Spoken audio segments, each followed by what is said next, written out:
The woman caught on camera laughing during this high-profile homicide investigation is 39-year-old Rebecca Fenton.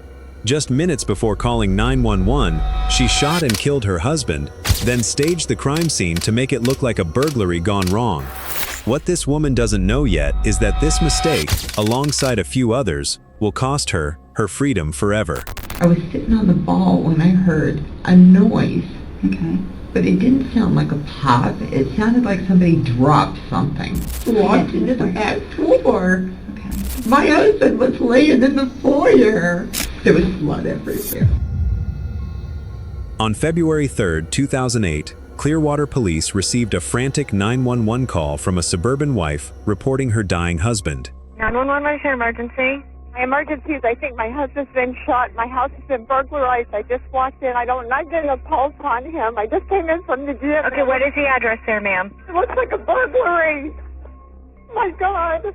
When police arrived at the residence, they found 57-year-old Larry Fenton lying dead on the foyer floor, shot multiple times. The entire house appeared ransacked. His wife, 39-year-old Rebecca Fenton, was outside crying uncontrollably. She claimed it was a home invasion gone wrong, stating she was in their detached home gym at the time and didn't hear or see a thing. But shortly after, her tears dried up and she was caught on camera smiling and laughing. As crime scene technicians swept the house, it quickly became obvious this wasn't a burglary, it was an execution. No high-value items were taken. There were no signs of forced entry, and the scene looked like a carefully staged lie. The only items missing were his Jeep and wristwatch and IDs. So detectives brought Rebecca in for questioning. Warning, you are about to watch a self-centered narcissistic woman trying to lie her way out of murder. Watch how detectives slowly poke holes in her story and dismantle her alibi long before her conviction. In the cause of this video, I will be referring to her as Karen. Going into a little bit of your personal relationship with him, how long were you all married? We were married 3 years. Okay. Our anniversary, we were married twice. Okay. What was the first time you guys were married? What year was that? Do you remember? If I got sober in 2005, it would have been 2004, December 12th of 2004. Okay. We did that for the people in Florida that couldn't make it to Laughlin and for capital gains purposes. Because I had sold an antique store and a beach house. Okay. He had sold rental property in his home for us to combine. Okay. We weren't going to have children, so to beat the capital gains taxes, we got married before the end of the year. Okay. But our big Cinderella wedding was in Laughlin, Nevada, so I consider our anniversary date to be March 12th. Okay. And of 05? Yeah, my sobriety date is February 17th. I got married 3 weeks sober. Okay. All right, so you all were still legally married though as of 12/12 of 04, and then you just had the big ceremony. Yeah, we had a little bit with 15 Nevada. people that came, and they were the people that couldn't make it on the trip. But it was, I'm not going to lie to you, it was for capital gains. Mm-hmm. We saved some money there. Okay. But we had the big Cinderella wedding. What I call, Mom and the Preacher, Right. in Laughlin, Nevada, and it was March 12th. So I consider March 12th our wedding date. Okay. But we were very fortunate to have 2 weddings. Okay. As far as properties go, you currently live at the Nokomis address. Were you all living there in 04?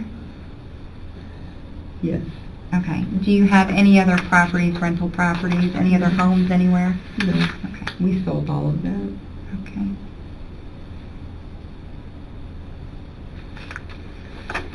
When this incident happened, we have an in-law apartment in the back that we turned into a gym. I was in the gym, in our gym, when this happened. Okay. Tell me about today, when you guys first got up. Anything unusual or strange happen in the morning? First of all, what time did you guys get up? I had to get up a little bit earlier than usual because I was taking a girl that I have to tell you, I'm in the program. I hate to break my anonymity, but it has a lot to do with my life. Mm-hmm. And one of the girls that I sponsor is in the PAR program. I had to pick her up to take her to a morning meeting that started at 9:45. Okay. Larry had told me before his trip that he didn't want to do anything. He was going to go to the gym, come home, do a little bit of work on his laptop, and then he was going to watch golf. Something about Tiger Woods playing in Dubai, and then of course try to take a nap. The poor guy went to bed early, and he wanted to stay awake for the Super Bowl. Right. Okay. And that's where he was left when this happened. Okay. So you had to be, where did you have to be by 9:45? You went and you picked up your I picked friend? up Alex. We went to the meeting, and we went to a Village Inn off of Ulmerton and Vaughn Road. Okay. You were at the meeting by 9:45, is that Oh, correct? absolutely. We got there at 9:30 so we could get a good seat. Is that in the city of Clearwater, or is that? It's in Dunedin East Hospital. Okay. And how long does the meeting last? It's an hour. Okay. I dropped her off. I came home, and where was Larry when I walked in the door? He was in the living room, and he was already watching TV. Remember what he was watching? Yeah, I joked with him. Okay. I said, you know, the only thing that woods are good for is hunting and hiking. It's a joke that we have about Tiger Woods. Okay, so he was watching golf at that He point. had his feet up on the coffee table. He does it every step. Okay. Said that he wanted to take a nap so that he could try to stay up for the Super Bowl. Okay. I told him that I had some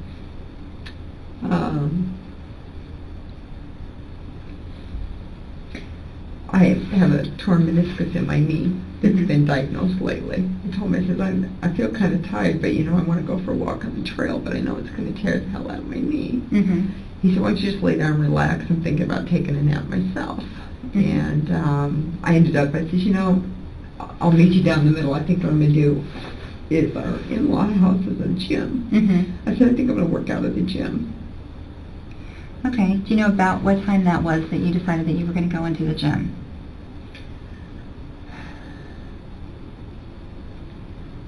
I don't, but that my friend can tell you what time I called her, and the police would have a record what time I called them.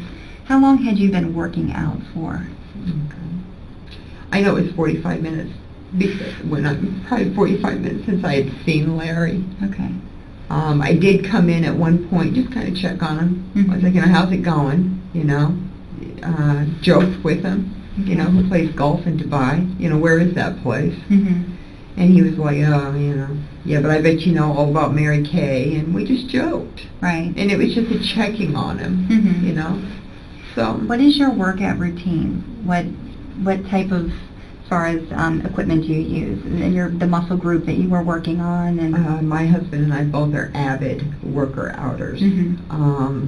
We both belong to Bally's. And we also work out at the gym at the house. Did you guys do the same routine today? That, you know how some people, like on Monday they'll work shoulders and arms. Tuesday they do legs. I do different. Okay. What was your routine today? I was doing legs, and I was doing lat pull-ups. Okay. And I was doing sit-ups and Pilates with the ball.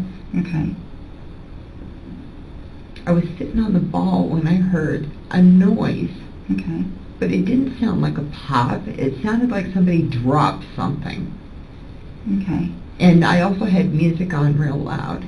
So I continued to keep working out, and then all of a sudden I was like, and I wasn't concerned. I just was, let me just go see him again. Right. Now, the music, is it like stereo, or do you have... Stereo. Okay, you don't have headphones in your ears or anything like that? I have an iPod, but I only... But you weren't using it today? Okay. Remember what station you were listening to? I had a CD. Okay.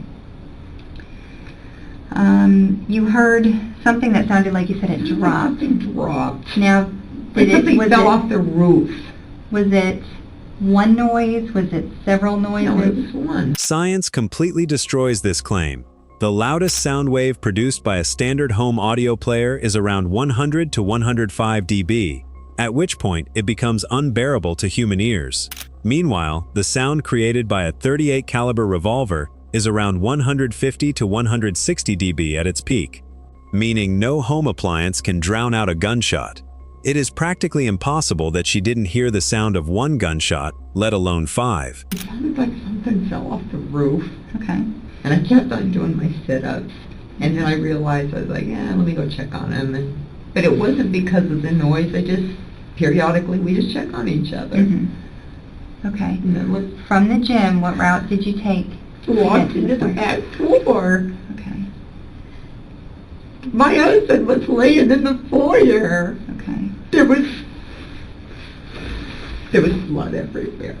He was laying face down. Okay. Is the back door open or shut? Do you mean open, not locked? Open, standing open? No, it was shut, but it was not locked. Is the front door locked? The front door was not locked unless he got it to lock it, which I doubt, because I walked out the front door to go out to my car and grab some where and when and some pamphlets on some sponsorship for AA earlier. And Larry wouldn't get up and lock the front door. He'll do all that at night. Do you guys normally leave your doors open, unlocked? Not the front door, no. Okay. The front door is set up so that when you, I feel like I can't think. I feel like my mind's not inside of my head. That's okay. I haven't wrapped Right. my mind around the fact that it's a huge shock. our front door is set up so that you lock it only from the inside. Okay. And if I Is pull it it deadbolt from the inside, or is the lock in the door? Or both? I'm not sure what you're asking me. I know that from the inside it's twist. There's Okay. a twist lock. Okay. There's not a key. If I shut the door, there's not a key for me to lock it. Okay. So it has to be locked from the inside. Okay. I'm the one that will go out the front door. Larry will during the week to get the mail. But he always locks it behind him. When I come back in, I always lock it behind me. If I go for a walk on the trail, I'll go out the front door. He'll leave the door open so that I can get back in it. But we almost always go through. We have a 7-foot fence around our property. Mhm. We always go through the side, through the lanai, and through the back door. Okay. We will lock the back door if neither one of us is home. If Okay. I'm gone doing service work and he has to go up to Lowe's, then he'll lock the door. If he's not home, then I'll lock the door. Okay. Other So than that, basically, you keep the back door unlocked when you guys are Most of home and the around, time. but you keep the front door locked. most of the time. Okay. But I But- know that both doors were open. Okay. Why were both doors open today? Why was today different than a normal ritualistic type of day? I don't know. I mean, he was in the house, so the back door's open. The back door's Mhm. always open.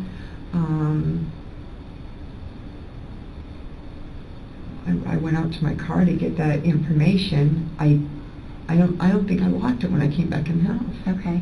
Were you guys expecting any company today? Absolutely not. All right. Not that you didn't have any Super Bowl plans or anything like that. It was Not just going at to be all. you and your husband. No. And I can tell you in the time that we've been living in that house on probably 3 fingers how many people have actually been in our home.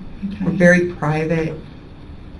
We're not socializers, really. Mm-hmm. And And you because guys- of the service work that I do, we're very careful. And because of the modeling that I do, we're very Mhm. careful about letting people know where we live. Right. Exactly. And some of it, too, is because I deal with people that are a lot less fortunate than we are, and I Mhm. don't want them to see what we have and think that, Okay. that we're better than. Okay.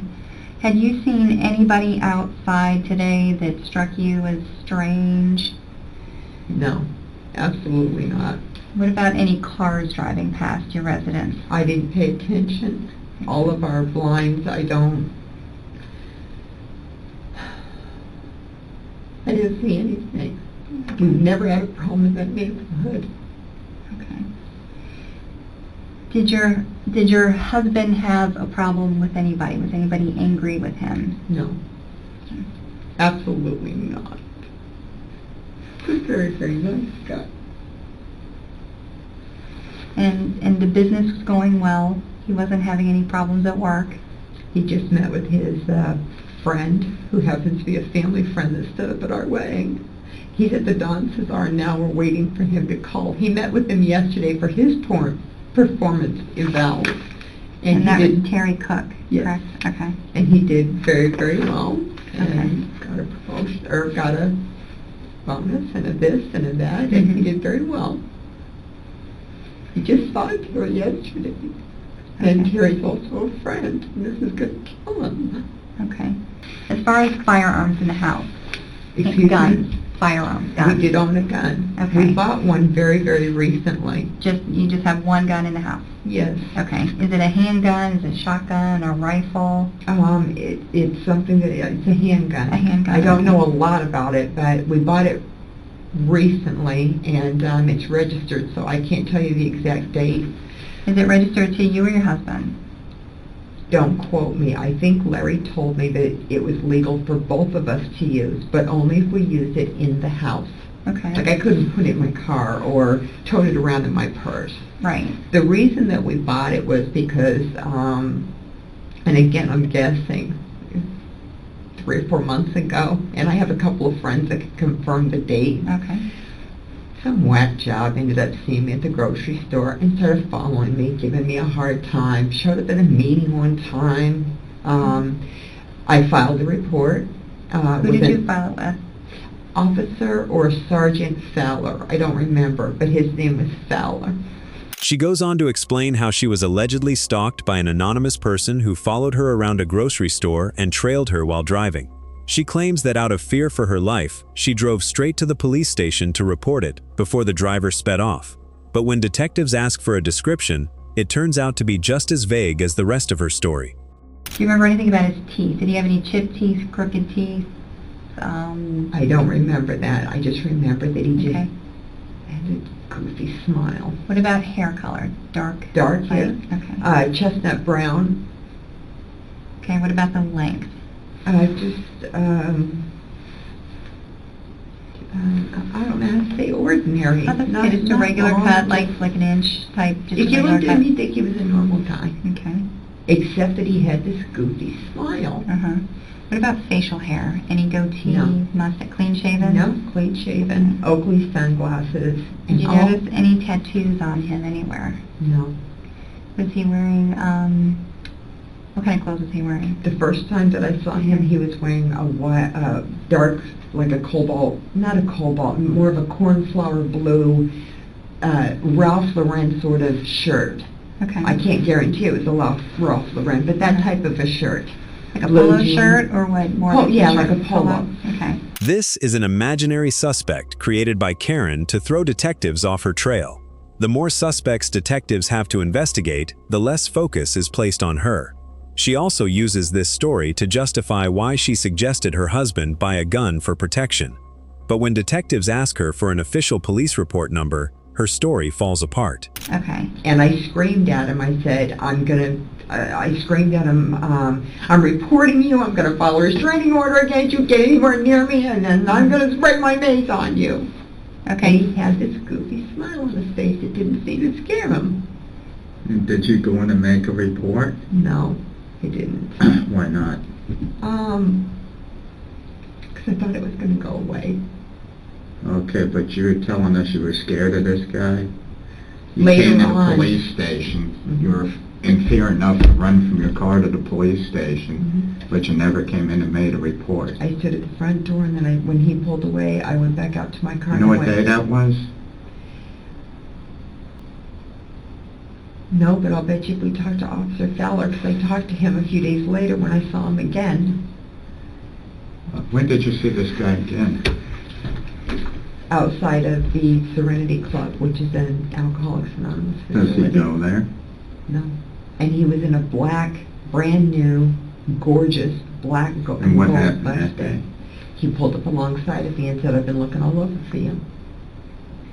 How did he find you? I have no idea. What happened next? I pulled out my phone. I said, I've got the police. I'm calling them right now. I went and got in my car, locked the door, called my husband and said, that nut job's over here. And he was like, I'm going to come by and get you. So he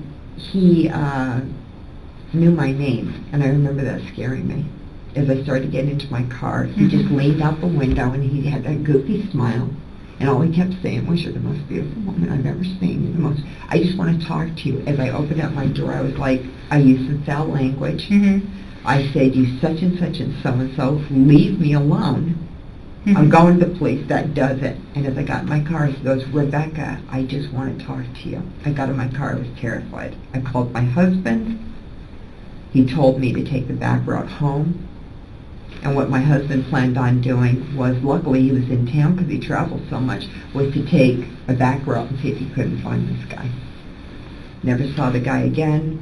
The next day, Larry had to go out of town, and he told me, and so did a friend of mine from the program who's also friends with Larry, "You got to go to the police. You got to file a report." And that was when I talked to Officer Fowler, but it wasn't in the police station. Officer Fowler was wondering who I was walking down the street, got out of his car and said, "Can I help you?" And I told him everything. And he didn't take a report, he just sent you on your way? He told me that it counted as a report. What counted as a report? My talk with him, telling him everything that had happened in the last 2 weeks. He said that that counted as a report. He talked into his little thing that it counted as a report. Did he give you a report number? Did you actually make a police report? I don't know. There was no paperwork. We talked on the streets. Okay. Is this recently? Fairly recently, because that's when we bought the gun.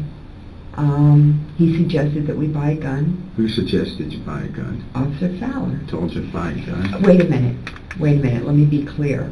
He wanted to know why we didn't have a gun in our house. He asked if we had a gun, and I said, "No, my husband and I don't have a gun." He goes, "Your husband travels as much as you do, and you don't have a firearm?" And I said, "No." Who purchased the gun? My husband did. Okay. Do you keep it loaded or not loaded? I don't know. I don't know if it was or if it wasn't. I didn't pay attention. Okay. Do you remember where he kept the bullets? I know the bullets weren't kept in the drawer because I do the laundry. And I put his laundry away. There was no bullets. Maybe out in the laundry room you would find it, or look in our garage. Maybe he kept ammunition there. So if you guys had an emergency, say the guy came into your house, would you know where to get the gun, how to load the gun, protect yourself with it? I do the best I could. I mean, I'd have to unzip that case. Larry told me if anybody ever came, I would be upstairs.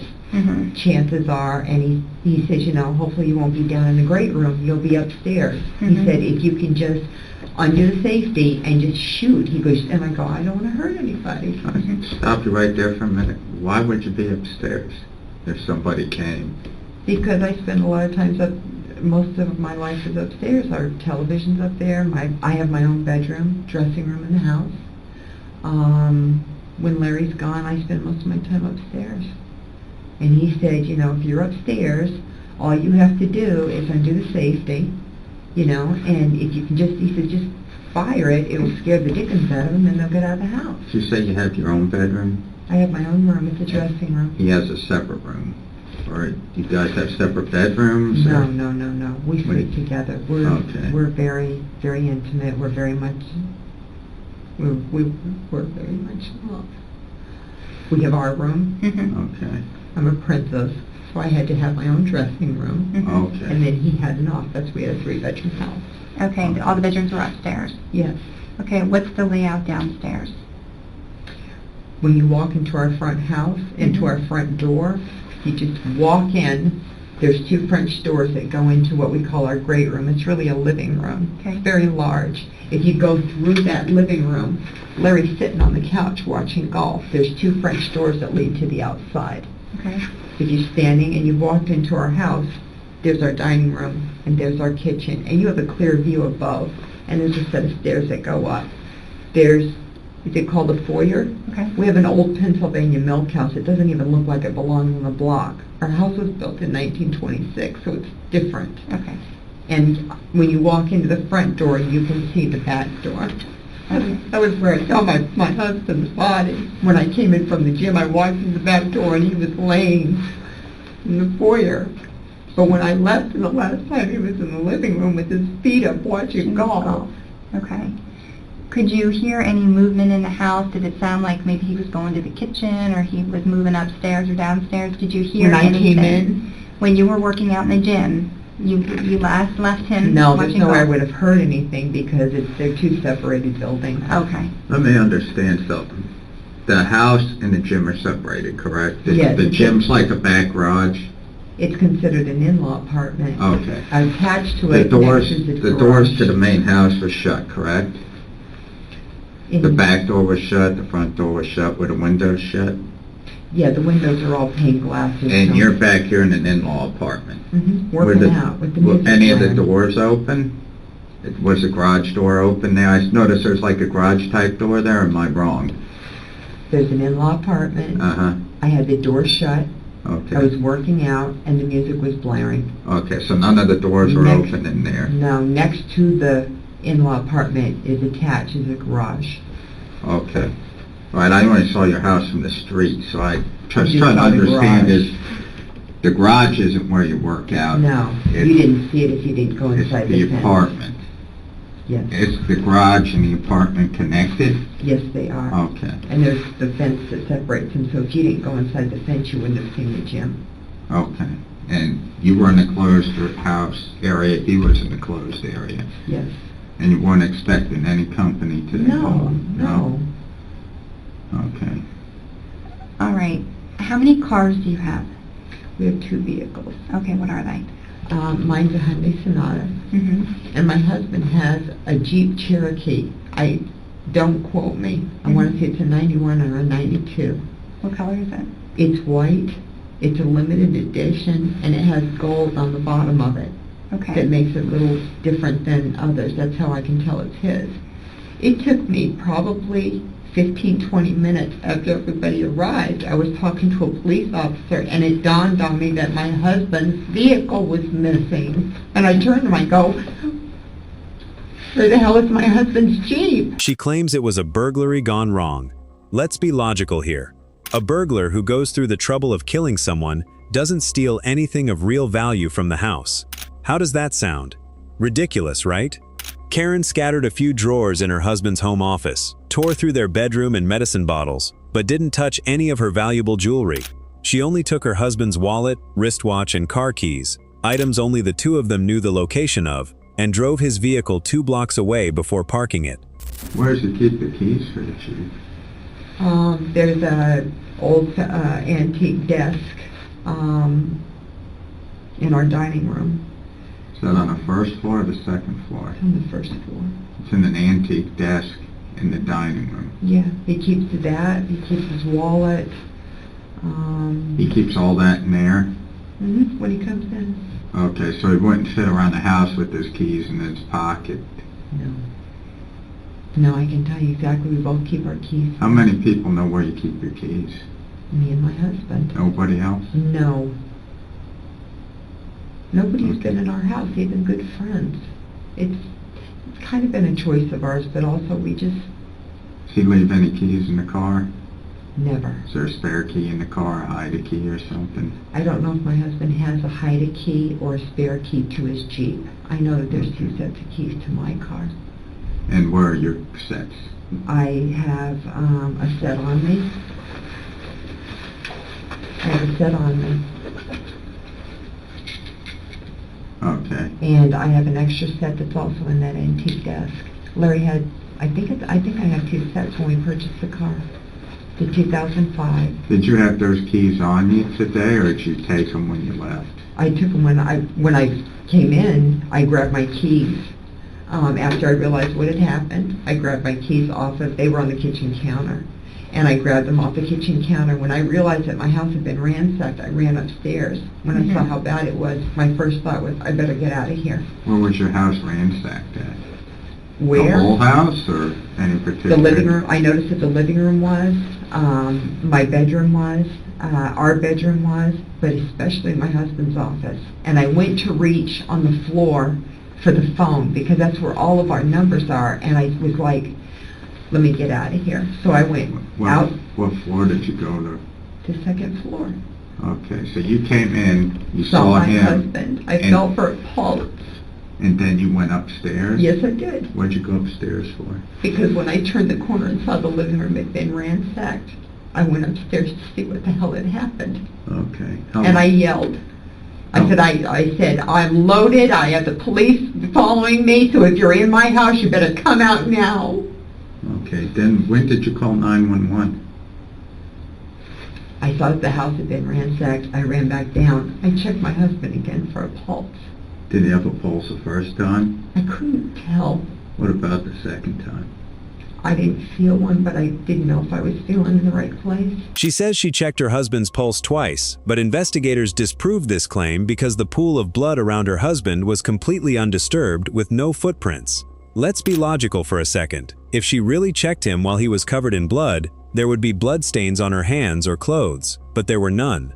There were no fingerprints or transfer marks to prove she touched him. She clearly avoided touching him because she didn't want anything to implicate her. But in doing so, she created even more suspicion around her story and character. Okay, now... I got out of the house, I went to my car, which was in the driveway, I opened up the door, and I called you guys. Okay. And then I got out of my car, and I was hysterical, and I just started pacing the driveway. I was like, somebody's got to get here now. If he's still alive, maybe you can help him. Trying to remember what else I said. What did they tell you on the phone? Try to calm down. What is your name? Mhm. Help is on the way. Was he shot or was he stabbed? I told them that I didn't know. I couldn't tell. I just kept, I don't know if I was screaming, I just kept saying. You just, when you checked him, you just checked his pulse? His eyes were open. I checked here. Was he face up or face He down? was face down. Face There was down? blood all around him. How was his head? Was his head down or to the His head side? was to the side and his eyes were open, and that's what made me think that maybe he was alive, and if I could get an ambulance out there fast enough, maybe we could save his life. Okay. So you checked his pulse? Did I you? checked his neck. When I came back down the stairs, I checked his arm. And then I thought it was a good idea if I got out of the house to just call the police. Okay. You didn't try CPR, didn't try to revive him? No, I didn't think it was a good idea to touch anything. What did you think happened? I wanted to know if my husband was still alive. Okay. Let me just make sure I understand you right. You came in the back door, your husband's laying there. Yes. You went to him first. Yes. Okay. Screamed. Okay. Where's the nearest phone to your husband at that time? The nearest phone to my husband would have been in the living room, but our living Okay. room phone, the buttons haven't been working recently. Okay. I didn't think it was a good idea to touch him. I can remember being leery just to get a pulse. I guess I just watched too much TV, and it's like, don't touch, don't disturb. What kind of TV would tell you that? Just, I don't know, CSI, I guess, don't touch anything, stay, the minute you find out something's wrong, get outside, call the police. I just wanted to get an ambulance there because I wasn't sure whether he had a pulse or not. I didn't know if I was checking even right. And if I got an ambulance there fast enough, maybe they could get it back. And he had no enemies, correct? No. You don't have any enemies? No. Is there anything of value in the house? Jewelry. We don't have any money in the house. But nobody's been in the house to know that's there, correct? No. Okay. She goes on to talk about herself again, her struggles with alcohol, how nicely she dresses while hiding her jewelry from people in public, and how humble she claims to be when complimented. And you do have Terry's phone number, though, but it's in your phone. It's not in your It's in memory. Larry's business phone. Oh, okay. It'll say Terry. Push it, I'll get Terry. Becky, push it, he'll get me. Okay. But that phone, his office was torn apart. And for some reason, that was when all of a sudden, I remember distinctly getting this feeling of, I need to get the hell out of this house. Mhm. So I quickly looked in my room. I was like, oh my God, we've been burglarized. Does I ran anybody out else have keys to your house? Absolutely not. Just you and your husband are the Just only ones me and with my keys to the husband, we house? don't have a hide space, we don't have it in the planter, we don't have it under the mat, no. So if you get locked out, you're stuck. We're screwed. You went out to work out, your husband was downstairs, right? He was sitting on the right-hand side of the couch, he had his feet up on the coffee table, I came down, I said, I'm gonna go work out, you doing okay, everything's fine, I love you. Did you, when you went out to the gym, did you ever come back in again and see Yeah, him? and checked on him. And how long was that before this incident? Maybe half an hour, every half an hour, 40 minutes, we kind of come and find each other. Okay. And I came in, and I came around the corner, I said, you doing okay? And he was like, yeah, you doing all right? And I said, yeah. He goes, you're going to overwork that knee, you know, you're going to end up paying the price for it. And I was like, I know, but I'm an alcoholic, you know me, tell me I got to torn meniscus, I'm going to run on my knee. He was like, and I said, how's your golf game going? And that's when I cracked the joke about woods. And I said, I'm going back out there, I'm not done. And he says, all right, he says, I'm telling you, you need to be careful on that knee. So if somebody came in, he would have been downstairs? He was downstairs, and if somebody would have walked in, they wouldn't have immediately saw him. Uh-huh. They would have had to gone in a little bit and seen him at the end of the couch. They So wouldn't just- have walked in the front door. Could and somebody seen have him. walked in and walked upstairs without seeing him? Could somebody have walked in and walked upstairs and not Mhm. seen him? Absolutely. You think so? Yeah, because our staircase is right there. They could have walked right into the front door, And with but the- he would have heard them. You would have heard Oh, him gone absolutely. upstairs. So the person that ransacked the place probably killed him first, you think?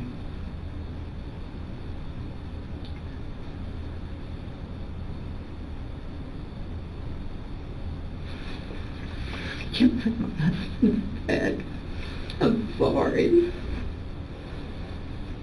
There's no way that you could have torn that house to smithereens without Larry knowing it in the way that he was laying. He must have heard somebody come in the door because it looks where he was laying like, not maybe there was a confrontation, but he came into the foyer. There's no reason for him to come in the foyer unless he was crossing over the kitchen to get something to eat. Notice how she pauses before crying here? That is her changing tactics, because detectives asked a crucial question. What if the killer executed Larry before going upstairs to ransack the bedroom? That directly suggested the crime scene was staged. I'm just trying to understand this. What type of person would shoot somebody, make that noise, and then take time to ransack a house? I don't know. I can't answer that. I have no idea what happened. And I didn't hear. And you didn't hear the car leave? No.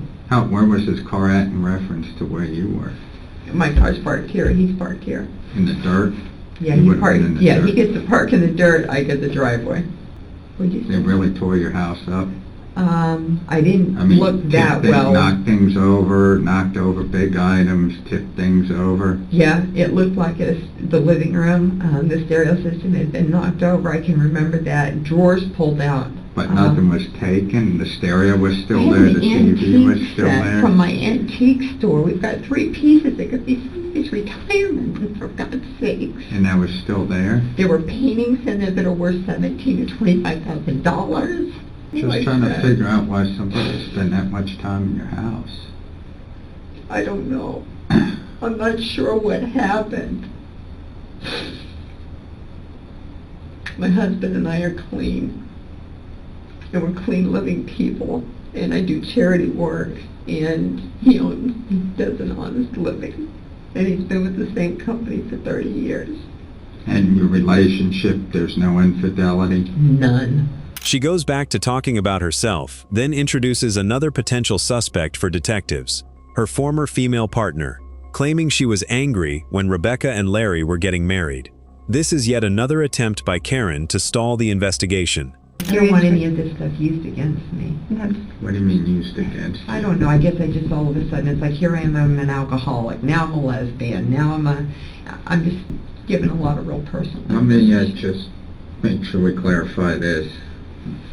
You haven't had any lesbian relationships while you've been married to him, No, have you? no, None at not all? at all. Okay. There's been absolutely no fidelity on my part, and I am 100% positive, none on Larry's. So, I love that man madly, and he told me on a daily basis that I was his world. Everything Larry did was for me. We loved each other. It was something, we had something very, very special. She continues her self-centered narrative, boasting about her charity work and how she received a nickname for helping people. She then discusses her low-key modeling life, her TV appearances, and how she supposedly avoided people who recognized her in public. What about over the last couple of weeks? Have you noticed anybody on the street that you've never seen before, or thought they looked out of place? No, the school bus always comes in about 2:45. A lot of people come off the trail. Have you had any problems with anybody when you were doing your workouts on the trail? No. Anybody stopping you or talking to you? I've had, just a couple days ago, a guy on a bike, he stopped, but he stopped far enough so that he didn't feel that he was threatening me. Came right out and said, "I'm a gay guy and I could see you from a mile away, and boy, it's sure nice to see beautiful women on the trail," and off he went. It really was nothing. Mm-hmm. I've had bicyclists that have gone by and turned their heads, but nothing. Nobody that you noticed on the trail saw you go into your house or anything like that? No. No, because when I go off the trail, I don't go into my house. I go into a little alcove, and then I have to go around the corner, and so I've never noticed anybody following me. Nobody would do this. There's no antecedent to this. There's no explanation for this. Do you have any questions of me? I'm just trying to get my mind wrapped around the fact that he's gone, and I just want to know, to say, tell me who did this, but at this point I'm just feeling like it really doesn't matter who did it, because he's gone. So, I want to know when I'm going to be allowed to go back into my home and see if anything's missing. For someone who claims to love her husband, she is more concerned about when she will be allowed back home to check if her personal belongings are missing. What she really wanted was to get home quickly to dispose of the gun and shell casings hidden in her car. Detectives would later find the murder weapon, a .38 caliber revolver her husband bought for protection, along with 5 spent shell casings inside her vehicle. What are the odds that a random burglar knew exactly where their gun was hidden inside the house? Do you have prearranged funeral arrangements? He told me that if anything ever happened to him, and we were talking like years from now, that there's a chip in my house, and he told me to give it to Terry if Terry was still alive. If Terry wasn't alive, give it to the second in command. And that chip has all of our financial, all of the numbers, everything, and all that David, Floyd, or Terry has to do is put that chip into a computer and know how to take, not care of me, but... So that was your will is on all that and everything like that? I'm not sure that we really had a will. I know what his wishes were, but What we were wishes? to be cremated and taken back to St. Thomas, and a couple of here and a couple of sprinkles there, and then save some. And so that when I went, have him come by. But we were talking like this guy was going to live till he was 90. He was in excellent shape. He had no heart condition. He recently had a colonoscopy. He's fine. He did a stress test. He had to stay there half the day because he couldn't get it going fast enough. He exercised. He's been exercising. There was nothing wrong with him. There was nothing wrong with him. Take note of what she said regarding Larry's finances and his health. Specifically, that if anything ever happened to him, he gave her exact instructions on what to do. This will later establish her primary financial motive. What was the time frame between when you went to work out, you worked out for about 30, 45 minutes, you checked on It was him, about 20 minutes, and they came back inside, and he was okay. yeah, and You went back to work out, back to work out. and then when did you hear the drop? When I was doing ads on the ball, I heard this drop. It sounded like something fell off the roof. How long into the second workout, how many minutes when you heard that? From the time you checked on him to the time you were doing your abs? I'm going to have to guess. I can't give you an accurate. I'm going to have to guess. 15, maybe Okay. 15 minutes. And I stopped for a second, I was like, what the hell is that? And the music's blaring, and I keep on going. And then when I got done doing the ads, I sat there and I was relaxing for a second, and I was like, let me just go check. Not because of what I heard, but just he and I just don't ever go too far without, because he's gone all the time. When you first came to check on him, did you notice any cars or see any cars driving outside? Or see anyone? You mean when he was on the floor? No, when he was alive. When you worked out, when I you would came not to have check on noticed him? because we have a 7-foot fence. Okay. So I would not have seen anything on the street from where the gym is into our home. The Okay. gym goes straight into the back, into a huge backyard. We have a 7-foot fence. Do any neighbors have dogs that bark or anything like that? The next door neighbors do. Did you hear any crazy barking from the dogs? I don't remember it now. We hear the dog bark usually in the morning. I don't remember dog barking now. But when I was talking with a police officer, the neighbor across the street, Carlos, said that he heard 5 pops. He was across the street, right? And he lives across the street, and I was standing there when he said it. That's not third-hand information. I was standing with the police officer. He took me over. Carlos came over and said, "What's the matter, Rebecca?" And he was inside his house at the time? That I don't know. That I don't know. But he just kind of looked up and he looked at the officer. He goes, "A little while ago," he said, "I heard 5 pops." Or I heard a few pops. Maybe he said I heard a few pops. I don't know if they said 5, but he said pops. A neighbor across the street heard 5 gunshots, yet Karen, who was on the same property, claims she heard nothing resembling a gun. Notice how quickly she corrected herself after slipping up. When told the neighbor heard a few pops, she blurted out 5 pops, coincidentally matching the exact number of spent shell casings found in her car. And I went like this, and I said, "You're kidding?" I said, "Did you see anything?" I was hysterical. Okay. All right. The only other thing that we're going to do is just do forensics, do some processing. They're just going to take photographs of you. Okay, they're just going to test your hands and collect some clothing. Okay, we have clothes here. We'll give you t-shirt and shorts. Okay, and then that's it. Okay. So what do I do? We'll just put you back in the juvenile interview room with your girlfriend, and as soon as forensics get here, we'll get that done and then get you out of here. All right? We talked to her, too. When you say get out of here, am I going to go back Well, to my home? Well- probably you may have to stay at your girlfriend's house. That whole house has to be processed. It could take. I mean, my into credit tomorrow. cards, everything is, in my purse and everything, my cash. You got somewhere you could go tonight for, if you had to? Without- Someone we can call? No, I'm sure that I could make a phone call, but I mean, I can't even go in to get a credit card or get my purse or anything. No, and this is all for the integrity of the case. She makes another attempt to return home so she can tamper with evidence, but detectives deny her access. That's it. You have a life insurance policy? I think Larry does, yes. For how much? You know what, I don't know. Who's a beneficiary? I think I am because I'm his wife. You're not sure? It's on that chip. He told me if anything ever happened to take that chip and give it either to Terry, or if Terry had died by then, give it to David Floyd. David could pop it in, he'd know exactly what to do. Is And David where- Floyd with the company also? Yes, Okay. he's Larry's right-hand man.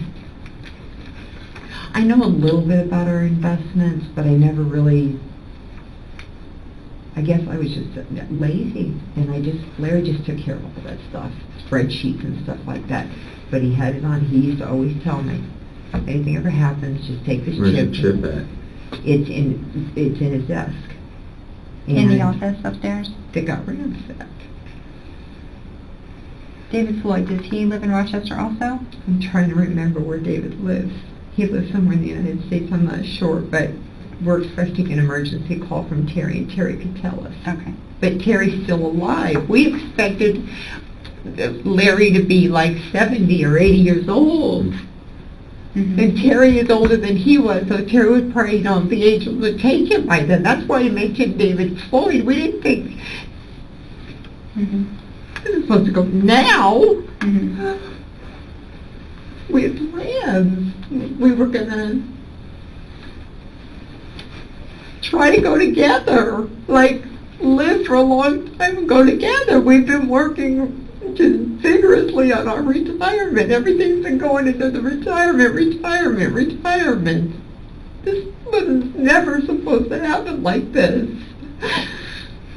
Now let me tell you what really happened. Rebecca worked as an escort in her earlier life before meeting Larry in 2004.